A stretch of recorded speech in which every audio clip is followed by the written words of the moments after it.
मुख्यमंत्री निशुल्क दवा योजना में दी जाने वाली दवाइयां होने लगी हैं खत्म।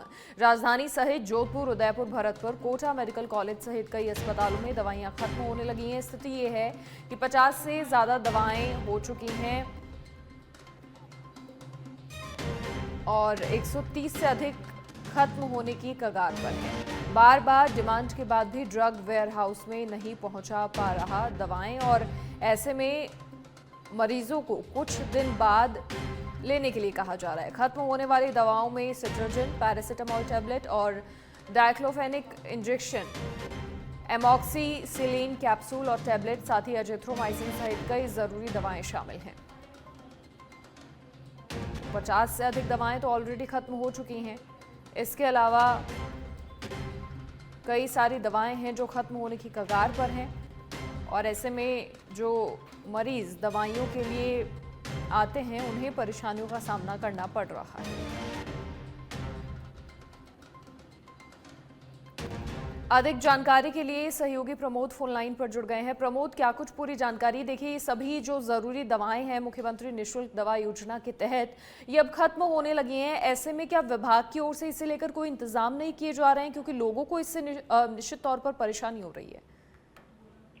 देखिए, मैं आपको बताना चाहूंगा, राजस्थान के अंदर 2 योजनाएं चल रही है, मुख्यमंत्री निशुल्क दवा योजना और निरोगी राजस्थान योजना। इन दोनों योजनाओं के द्वारा सरकारी मेडिकल कॉलेजों और अस्पतालों के अंदर दवाइयां उपलब्ध करवाई जाती है।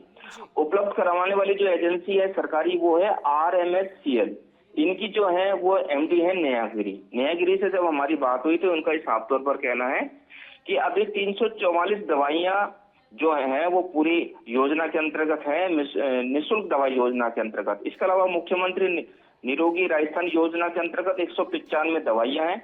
इनका अभी रेट कॉन्टैक्ट होने वाला है। जैसे इनका रेट कॉन्टैक्ट पूरा तरह से हो जाएगा तो इनकी जो पहुंचने सुचारू रूप से किया जाएगा, ये दवाइयां पूरी तरह से सरकारी अस्पतालों के अंदर पहुंच पाएगी।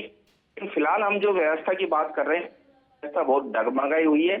मेडिकल कॉलेजों के अंदर ये हालात है कि जो इन्फेक्शन है, एलर्जी है और जो कफ सिरप है, उसकी दवाइयां तक खत्म हो गई है। ऐसे में कितनी जल्दी ये आ पाएंगी, सोचने का विषय है। और दवाइयों की हम बात कर रहे हैं, इसके अंदर तो जो खासतौर पर जो दवाइयां हैं, जैसे सिट्राजिन टैबलेट आती है, पैरासिटामोल आती है, डाइक्लोफेनिक इंजेक्शन आते हैं, ये आमतौर पर नॉर्मल जो बीमारी है उनके अंदर काम आते हैं। ये दवाइयां यहाँ पर फिलहाल खत्म है। दर्द का इंजेक्शन के काम आता है, डाइक्लोफेनिक इंजेक्शन है। इसके अलावा सिट्राजिन है जो एलर्जी के काम आता है, जो दवाइयां है ही नहीं किसी भी सरकारी अस्पताल के अंदर। इसके अलावा लिस्ट्रोप्रिल एक दवाइयां हैं जो हाई ब्लड प्रेशर है उसको कंट्रोल करता है। ये दवाइयां अक्सर यहाँ पर खत्म हुई है। तो सोचने विषय है सरकार को भी और जो MD है उसको भी कि अगर ये दवाइयां पूरी तरह से खत्म हो जाएंगी तो मरीजों का क्या हाल होगा। फिलहाल यहाँ पर कई ऐसी दवाइयां हैं जिनका अभी तक आज से कॉन्टैक्ट नहीं हो पाया। 344 दवाइयां हैं जिनका आज से अब तक नहीं हो पाए हैं। 446 4 माह के अंदर दवाइयां खत्म हो जाएगी। इसके अलावा 195 ऐसी दवाइयां जिनका आज से अब तक नहीं हुई है। 304 ऐसी दवाएं जो अगले महीने खत्म हो जाएगी। अगर हम बजट का बात करेंगे मनीषा, तो इसके अंदर बहुत बड़ा बजट इसके अंदर आता है।